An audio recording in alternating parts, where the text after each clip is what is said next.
낡은 손수레와 10억의 괴리 평생 폐지를 모은 할아버지 종수와 그 10억의 이야기가 펼쳐집니다. 새벽 5시 골목 어귀에 안개가 내려앉았다. 삐걱거리는 쇠바퀴 소리가 고요한 새벽을 깨웠다. 종수는 늘 하던 대로 손수레를 끌며 골목을 천천히 걸었다. 골목 구석구석 상가 뒷골목에 쌓인 박스와 신문지를 하나하나 주워 담았다. 구멍난 장갑 사이로 새벽에 찬 공기가 손가락 끝을 파고들었지만 종수는 개의치 않았다. 이미 수십 년째 반복해온 일과였다. 해진 외투의 소매는 닳고 닳아 천이 보풀처럼 일어났고 바지 밑단은 여러 번 꿰매 이어붙인 흔적이 역력했다. 종수가 한평생 살아온 삶은 바로 이런 모습이었다. 100원 한 장, 1000원 한 장이 아까워 손톱 밑까지 흙을 묻혀가며 파지를 주었다. 손수레가 가득 차면 고물상으로 향했고 주인은 늘 똑같은 표정으로 무게를 재고 푼돈 몇 장을 건넸다. 오늘은 좀 많이 모았네, 종수씨. 덕분입니다. 종수는 고개를 숙여 인사하고 돈을 받아 호주머니 깊숙이 넣었다. 그렇게 모은 돈으로 시장 귀퉁이 채소 가게로 갔다. 가장 시든 시래기 한 뭉치를 집어들자 상인이 눈을 흘겼다. 이건 1000원인데요. 500원에 주시면 안 됩니까? 보세요, 이파리가 다 노래졌지 않습니까? 아니, 종수 씨도. 그럼 장사가 되겠어요? 실랑이는 5분쯤 이어졌다. 결국 종수는 700원의 시래기를 샀다. 300원을 아꼈다는 사실에 그는 작은 만족감을 느꼈다. 이런 300원이 모여 한 달 생활비가 되는 것이었다. 집으로 돌아온 종수는 낡은 전기밥솥으로 밥을 지었다. 시래기를 된장으로 무쳐 반찬을 만들고 작은 식탁에 그릇 3개를 놓았다. 오늘은 아이들이 온다고 했다. 오랜만에 함께 밥을 먹자고 종수가 먼저 연락했던 것이다. 저녁 무렵 현관문이 열렸다. 첫째 아들과 둘째 딸이 들어왔다. 인사는 짧았고 표정은 어색했다. 식탁에 앉은 3사람 사이로 어색한 침묵이 흘렀다. 밥이나 먹어라. 종수가 먼저 수저를 들었다. 아들과 딸도 마지못해 밥을 떴다. 시래기 무침만 달랑 놓인 상을 보며 둘은 눈을 마주쳤다. 아무 말도 하지 않았지만 서로의 생각을 알 수 있었다. 역시 아버지는 이렇게 사시는구나. 밥을 몇 숟가락 뜬 후 종수가 입을 열었다. 너희한테 할 말이 있어서 불렀다. 두 사람의 시선이 종수에게 집중됐다. 혹시 유산 이야기라도 꺼내시나 하는 기대가 눈빛에 어렸다. 내 전 재산 10억 원을 기부하기로 했다. 순간 시간이 멈춘 듯 했다. 아들의 손에서 수저가 떨어져 그릇을 쳤다. 딸은 눈을 크게 뜨고 아버지를 쳐다봤다. 네. 뭐라고요? 10억을 복지재단에 기부한다. 다음 주에 약속이 있어. 아버지, 농담이시죠? 아들이 벌떡 일어났다. 얼굴이 붉게 달아올랐다. 농담이 아니다. 이미 결정했어. 그럼 우린 뭡니까? 우린 자식도 아닙니까? 아들의 목소리가 커졌다. 딸도 떨리는 목소리로 말했다. 아버지, 저희도 살기 힘들어요. 애들 학원비도 빠듯한데. 너희는 너희 힘으로 살아야지. 내 돈이 필요 없어. 평생 우리한테 한 푼도 안 주시더니 이제 남한테 다 주신다고요? 종수는 더 이상 대답하지 않았다. 그저 묵묵히 밥을 먹었다. 아들은 주먹으로 식탁을 쳤다. 말도 안 돼. 제정신이세요? 나갈 거면 나가라. 밥 다 식는다. 아들은 화가 머리끝까지 치밀어 올라 문을 박차고 나갔다. 딸도 눈물을 글썽이며 뒤따라 나갔다. 쿵소리와 함께 현관문이 닫혔다. 텅 빈 식탁에 혼자 남은 종수는 떨리는 손으로 수저를 놓았다. 그리고 천천히 방으로 걸어가 문을 잠갔다. 방문 너머로 들려오는 것은 오직 종수 자신의 거친 숨소리뿐이었다. 종수는 침대 옆 낡은 사과 박스를 내려다봤다. 그 안에는 50년의 시간이 고스란히 담겨 있었다. 그는 박스를 쓰다듬으며 작게 중얼거렸다. 조금만 참아라. 곧 알게 될 거야. 사흘이 지났다. 종수는 여느 때처럼 새벽 손수레를 끌고 나갔다. 돌아올 때쯤이면 오전 10시, 그때쯤 현관문 앞에 누군가 서 있었다. 첫째 아들과 둘째 딸이었다. 그런데 이번엔 달랐다. 두 사람의 손에는 서류 봉투가 들려 있었다. 아버지, 잠깐 얘기 좀 해요. 아들의 목소리는 사흘 전보다 한결 부드러워져 있었다. 종수는 묵묵히 문을 열어줬다. 거실로 들어온 두 사람은 소파에 나란히 앉았다. 딸이 조심스럽게 서류를 꺼냈다. 아버지, 요즘 깜빡깜빡 하시는 것 같아서 병원 한번 가보시는 게 어떨까 해서요. 난 멀쩡하다. 아니에요. 10억을 기부하신다는 게 정상이세요? 이건 분명 판단력에 문제가 있으신 거예요. 아들이 서류를 펼쳐 보였다. 치매 진단을 위한 병원 예약서였다. 우리도 아버지 걱정돼서 그러는 거예요. 혹시 누가 아버지를 속인 건 아닌지. 종수는 서류를 보지도 않았다. 그저 창밖을 바라볼 뿐이었다. 다음 주 수요일 오전에 같이 가요. 검사만 받아보세요. 종수가 대답하지 않자 아들이 말을 이었다. 아버지, 통장은 어디 있어요? 인감도장도요. 혹시 사기꾼들한테 넘어간 건 아니죠? 필요 없다. 돌아가라. 종수가 화장실로 향했다. 그 순간을 기다렸다는 듯 두 사람이 움직였다. 아들은 안방으로, 딸은 작은 방으로 들어갔다. 서랍을 열고 장롱 밑을 뒤지고 벽에 붙은 달력 뒤를 살폈다. 옷장 속 낡은 옷들을 하나하나 꺼내 주머니를 뒤졌다. 통장이 어디 있는지, 도장이 어디 있는지 찾아야 했다. 10억이라는 돈이 낯선 사람들에게 넘어가기 전에 막아야 했다. 딸은 부엌 찬장까지 뒤지기 시작했다. 쌀독을 열어보고 냉장고 뒤편까지 손을 넣어봤다. 아들은 침대 밑을 들춰보다가 먼지투성이 사과 박스를 발견했다. 박스를 끄집어내려는 순간이었다. 뭐 하는 짓이냐? 화장실에서 나온 종수가 소리쳤다. 평생 자식들에게 목소리를 높인 적 없는 종수였다. 두 사람은 얼어붙었다. 종수는 비틀거리며 방으로 들어가 박스를 끌어안았다. 마치 생명이라도 지키듯 꼭 껴안았다. 이건 절대 안 돼. 아버지, 그게 뭔데요? 거기 통장 있어요? 딸이 다가왔다. 종수는 박스를 더 세게 껴안았다. 이건 너희 줄 수 없어. 절대. 그깟 박스가 뭐가 중요해요? 그게 밥 먹여줍니까? 딸이 박스를 낚아채려 했다. 종수는 있는 힘을 다해 박스를 지켰다. 나가. 당장 나가란 말이야. 종수의 고함에 두 사람은 뒷걸음질 쳤다. 아버지의 그런 모습을 태어나서 처음 봤다. 떨리는 목소리, 핏발 선 눈, 온몸으로 박스를 감싸는 모습. 미쳤네, 진짜. 아들이 중얼거리며 거실로 나왔다. 딸도 어쩔 수 없다는 표정으로 따라 나왔다. 현관문이 닫혔다. 종수는 한참을 그대로 서 있었다. 박스를 품에 안은 채 거실로 나왔다. 소파도 뒤집혀 있고 서랍은 열린 채로 방치돼 있었다. 종수는 천천히 소파를 제자리에 놓고 서랍을 정리했다. 해가 저물었다. 텅 빈 거실에 혼자 남은 종수는 박스를 열었다. 그 안에는 50권의 낡은 공책이 빼곡히 쌓여 있었다. 표지가 해지고 모서리가 다른 일기장들이었다. 종수는 맨 위에 일기장을 꺼내 첫 장을 폈다. 1974년 3월 2일. 빛바랜 글씨가 보였다. 오늘 첫째가 초등학교에 입학했다. 새 가방을 사주지 못해 미안하다. 운동화도 작년 것을 그대로 신겼다. 아이가 아무 말 없이 웃어줘서 오히려 가슴이 아팠다. 종수의 눈가에 눈물이 맺혔다. 그는 일기장을 조심스럽게 쓰다듬었다. 부엌으로 간 종수는 냉장고에서 찬밥을 꺼냈다. 물을 부어 말아 먹었다. 반찬도 없이 그냥 물에 말아. 창밖으로 노을이 지고 있었다. 붉은 하늘을 바라보며 종수는 젖은 밥을 한 숟가락 또 한 숟가락 떴다. 거실 한쪽 구석 박스 옆에는 작은 액자가 놓여 있었다. 아이들이 어렸을 때 그린 그림이었다. 삐뚤삐뚤한 글씨로 우리 아빠라고 쓰여 있었다.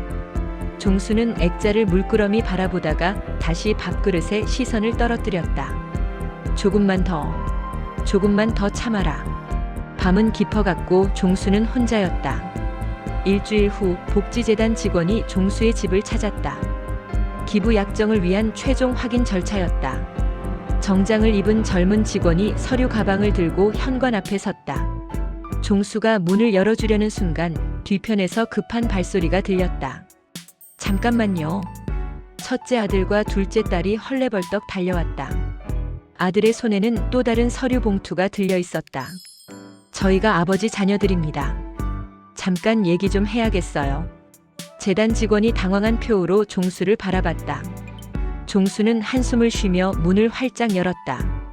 들어오세요. 거실은 순식간에 소란스러워졌다. 아들이 서류를 펼쳐 보였다. 우리 아버지는 현재 판단 능력이 저하된 상태입니다. 이 기부는 무효입니다. 아드님, 그건 제가 판단할 사안이 아니고요. 아버지, 정말 이러시려고요? 우리 입장도 좀 생각해 주세요. 딸이 눈물을 글썽이며 말했다. 종수는 아무 말도 하지 않았다. 그저 천천히 방으로 걸어가더니 낡은 사과 박스를 들고 나왔다. 거실 한가운데 박스를 내려놓은 종수는 무릎을 꿇고 앉았다. 그리고 박스 뚜껑을 열었다. 50권의 일기장이 빼곡히 담겨 있었다. 이게 뭔데요, 아버지? 종수는 대답 대신 일기장들을 하나하나 바닥에 펼쳐놓기 시작했다. 1970년부터 2024년까지 해마다 한 권씩 쓴 일기장들이었다. 표지마다 연도가 손글씨로 적혀 있었다. 재단 직원이 조심스럽게 물었다. 이게 일기장이신가요? 50년 동안 쓴 겁니다. 종수의 목소리는 떨렸다. 아들과 딸은 어리둥절한 표정으로 바닥에 펼쳐진 일기장들을 내려다봤다. 직원이 무작위로 한 권을 집어들었다. 1978년이라고 적힌 일기장이었다. 첫 페이지를 펼치자 빼곡한 손글씨가 나타났다. 직원이 천천히 소리내어 읽기 시작했다. 1978년 5월 15일. 오늘 첫째가 학교 소풍을 간다. 어제 운동화를 보니 바닥에 구멍이 났다. 새 신발을 사줄 형편이 안 돼서 밤새 바늘로 꿰맸다. 고무 조각을 구해서 안쪽에 덧대고 실로 몇 번이고 꿰맸다. 아침에 아이가 신발을 신으며 웃었다. 아빠, 새 신발 같아요. 그 말에 눈물이 났지만 참았다. 아이 앞에선 울면 안 된다. 거실에 침묵이 흘렀다. 아들의 얼굴이 굳어졌다. 그는 그날을 기억했다. 신발이 새 것처럼 깨끗해져 있었던 것을. 직원이 다음 장을 넘겼다. 1978년 6월 3일. 오늘 첫째를 혼냈다. 학원비가 없다고 짜증을 내서 소리를 질렀다. 공부는 내가 하는 거다. 돈이 공부하냐? 아이가 울면서 방으로 들어갔다. 저녁 내내 가슴이 아팠다.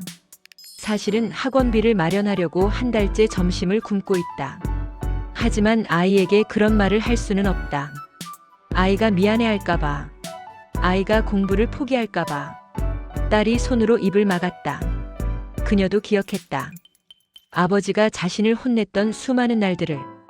그때마다 아버지는 차갑고 무뚝뚝했다. 또 다른 일기장이 펼쳐졌다.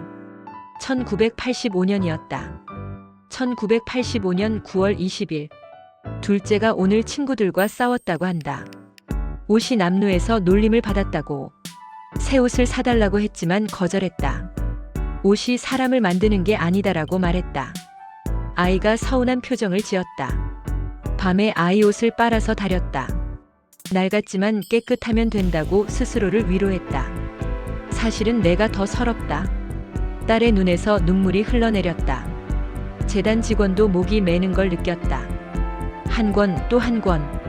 직원이 일기장을 읽을 때마다 50년의 시간이 거실에 펼쳐졌다. 가난 때문에 자식들에게 모진 소리를 해야 했던 아버지. 돈이 없어서 차갑게 굴 수밖에 없었던 아버지.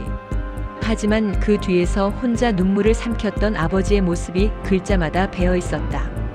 문득 한 권의 일기장 사이에서 무언가 툭 떨어졌다. 종이 한 장이었다. 딸이 집어들었다. 빛바랜 도화지에 크레파스로 그린 그림이었다. 동그란 얼굴에 웃는 입. 그 위에 삐뚤삐뚤한 글씨. 우리 아빠 세상에서 제일 좋아. 그림 뒷면에는 종수의 글씨가 있었다. 1982년 5월 5일. 어린이날 선물을 못 사줘서 미안하다고 했더니 둘째가 이 그림을 그려줬다. 이게 제일 좋은 선물이라고. 평생 간직하겠다. 딸이 그림을 붙잡고 주저앉아 울기 시작했다. 아들도 무릎을 꿇고 일기장을 집어들었다. 떨리는 손으로 페이지를 넘겼다. 종수는 창밖을 바라봤다. 먼 산이 보였다. 50년을 침묵했던 말들이 이제야 세상에 나오고 있었다. 아들이 떨리는 손으로 또 다른 일기장을 펼쳤다. 2008년이라고 적힌 표지였다. 그 해를 기억했다. 사업이 망했던 해. 사채업자들에게 쫓기며 숨어 지냈던 그 지옥 같던 시간. 2008년 11월 3일. 첫째가 사업에 실패했다는 소식을 들었다. 빚이 3천만 원이라고 한다. 전화로 목소리를 들으니 살아있는 게 다행이었다. 아이에게는 도와줄 수 없다고 말했다. 내 인생은 내가 책임져야 한다고. 전화를 끊고 혼자 울었다. 아들의 눈에 눈물이 고였다. 그때 아버지의 차가운 목소리가 아직도 귓가에 생생했다. 아들이 다음 장을 넘겼다. 2008년 11월 15일. 오늘 파지를 평소보다 2배나 주었다. 허리가 끊어질 것 같았지만 참았다. 저녁에 고물상 주인에게 물었다. 한 달에 3천만 원어치 모으려면 얼마나 걸립니까? 그 주인이 웃었다. 종수 씨, 평생 모아도 힘들 겁니다. 그래도 방법을 찾아야 한다. 페이지를 넘기자 낡은 종이 한 장이 나왔다. 은행 대출 확인서였다. 2008년 12월 1일 3천만 원. 대출자 명의는 박종수. 2008년 12월 1일. 집을 담보로 돈을 빌렸다. 은행 직원이 물었다. 이 나이에 무슨 일로 대출을 받으십니까? 대답하지 않았다. 오늘 익명으로 첫째 빚을 갚아줬다. 아이가 전화했다. 아버지, 누군가 제 빚을 갚아줬어요. 혹시 아버지? 나한테 그런 돈이 어디 있겠냐? 복 받은 거다. 거짓말을 했다. 아이가 혼자 힘으로 일어서길 바란다. 아들은 일기장을 붙잡고 고개를 떨구었다. 그때 익명의 후원자가 바로 아버지였다는 것을. 담보대출을 받아가면서까지. 재단 직원이 다른 일기장을 집어들었다. 2015년이었다. 2015년 3월 18일. 둘째가 아프다는 소식을 들었다. 여자 질환이라고 한다. 수술비가 500만 원. 아이는 내게 말하지 않았다. 우연히 아이 친구에게 들었다. 병원에 전화해서 익명으로 입금하겠다고 했다. 딸이 손을 떨었다. 그 수술. 누군가 익명으로 비용을 내줬던 그 일을. 2015년 4월 2일. 둘째 수술이 잘 됐다고 한다. 병원비는 익명의 기부자가 냈다고 아이가 전화했다. 세상에 천사가 있나 봐요, 아버지. 나는 대답 대신 기침을 했다. 목이 메어서. 그래, 좋은 사람들이 많지. 수술비 마련하려고 석 달간 밤낮으로 파지를 주었다. 이제 빚이 더 늘었지만 괜찮다. 아이가 건강하면 그걸로 됐다. 일기장 사이에서 또 다른 종이가 떨어졌다. 병원 영수증이었다. 익명 입금 확인서. 딸은 그것을 보며 목 놓아 울었다. 아들이 다시 다른 일기장을 펼쳤다. 2017년 딸의 결혼식이 있던 해였다. 2017년 10월 7일. 둘째가 다음 달에 결혼한다. 청첩장이 우편함에 들어있었다. 예식장 주소를 보니 서울 강남이다. 가까운 곳도 아니고 아마 내가 오는 걸 원치 않는 것 같다. 나 같은 아버지가 부끄러울 것이다. 괜찮다. 멀리서라도 보면 된다. 2017년 11월 11일. 오늘 둘째 결혼식이었다. 새벽부터 낡은 양복을 다렸다. 20년 전에 샀던 것인데 이제는 맞지도 않는다. 그래도 입었다. 예식장에 일찍 도착했다. 뒤편 나무 뒤에 서서 지켜봤다. 아이가 웨딩드레스를 입고 나왔다. 정말 아름다웠다. 신랑과 함께 걸어가는 모습을 보니 눈물이 났다. 아이가 행복해 보였다. 식이 끝날 때까지 그 자리에 서 있었다. 축하한다, 내 딸. 딸이 그 글을 읽으며 온몸을 떨었다. 결혼식 날 아버지에게 연락하지 않았던 것. 부끄러워서. 가난한 아버지가 창피해서. 일기장 한 구석에 작은 글씨로 쓰인 문장이 있었다. 내 딸아, 내가 흰 드레스를 입고 웃는 모습을 봤다. 그것만으로 아버지는 충분히 행복하단다. 재단 직원도 이제는 눈물을 참지 못했다. 휴지로 눈가를 닦았다. 아들이 마지막 페이지를 펼쳤다. 가장 최근의 일기 2024년이었다. 2024년 12월 25일. 오늘 결심했다. 그동안 모은 돈을 기부하기로. 아이들에게 주면 아이들은 노력하지 않을 것이다. 돈이 사람을 망친다는 걸 평생 봐왔다. 나는 아이들이 스스로 일어서길 바란다. 그래서 평생 나쁜 아버지가 되기로 했다. 미안하다, 사랑한다. 하지만 이 말은 끝까지 하지 않을 것이다. 아이들이 혼자 힘으로 살아갈 수 있을 때까지. 거실 바닥에 주저앉은 두 사람은 소리내어 울었다. 50년의 사랑이, 50년의 희생이, 50년의 눈물이 그 일기장 안에 있었다. 종수는 여전히 창밖을 바라보고 있었다. 먼 산은 고요했고 그의 얼굴에는 평온함이 깃들어 있었다. 일주일이 흘렀다. 기부 약정식 당일 아침, 종수는 평소보다 일찍 일어났다. 손수레는 그대로 현관 앞에 세워져 있었지만 오늘은 그것을 끌고 나가지 않았다. 현관 초인종이 울렸다. 문을 여니 첫째 아들과 둘째 딸이 서 있었다. 그런데 오늘은 달랐다. 두 사람의 손에는 깨끗하게 포장된 양복 상자가 들려 있었다. 아버지, 오늘 입으실 옷 준비했어요.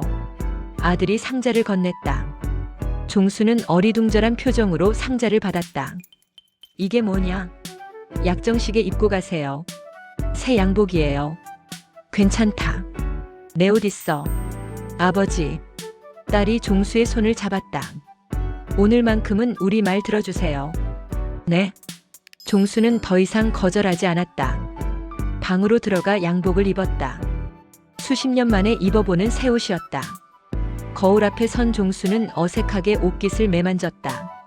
낯설었지만 나쁘지 않았다. 거실로 나온 종수를 보며 아들과 딸이 미소 지었다. 아버지, 멋지세요. 이런 옷은 나한테 과분하다. 아니에요. 이런 옷이 어울리는 분이세요. 복지관까지 가는 길 아들이 현관 앞 손수레를 내려다봤다. 아버지, 이거 우리가 끌고 가도 될까요? 뭐? 아버지가 평생 끌고 다니신 거잖아요. 오늘은 우리가 끌게요. 종수가 고개를 저었다. 그럴 필요 없다. 무겁기만 하고. 아니에요. 딸도 손수레를 잡았다. 우리가 끌고 싶어요. 아버지 대신. 두 사람이 손수레를 끌고 앞서 걸었다. 삐걱거리는 바퀴 소리가 골목에 울렸다. 평생 혼자 끌던 그 소리를 이제는 자식들이 만들어내고 있었다. 복지관에 도착했다. 많은 사람들이 모여 있었다. 재단 이사장과 직원들, 기자들도 몇 명 보였다. 종수는 단상 앞에 섰다. 이사장이 감사패를 건네며 말했다. 박종수님의 고귀한 뜻에 깊이 감사드립니다. 이 기부금은 어려운 이웃들을 위해 소중히 쓰이겠습니다. 종수가 마이크 앞에 섰다. 사람들이 박수를 쳤다. 종수는 잠시 뒤편에 서 있는 아들과 딸을 바라봤다. 두 사람은 눈물을 닦으며 고개를 끄덕였다. 감사합니다.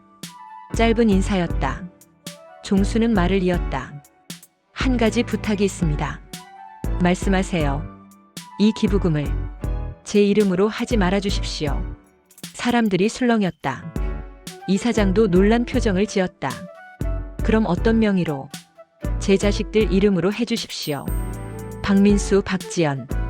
이 두 사람의 이름으로. 아들과 딸이 놀라 아버지를 쳐다봤다. 종수가 그들을 향해 작게 미소 지었다. 이 돈은 원래 너희 것이었다. 내가 평생 너희에게 주지 못했던 것들이다. 이제라도 너희 이름으로 좋은 일에 쓰이면 좋겠구나. 딸이 단상으로 뛰어와 아버지를 껴안았다. 아들도 다가와 아버지의 손을 잡았다. 아버지, 괜찮다. 이게 아버지가 줄 수 있는 마지막 선물이다.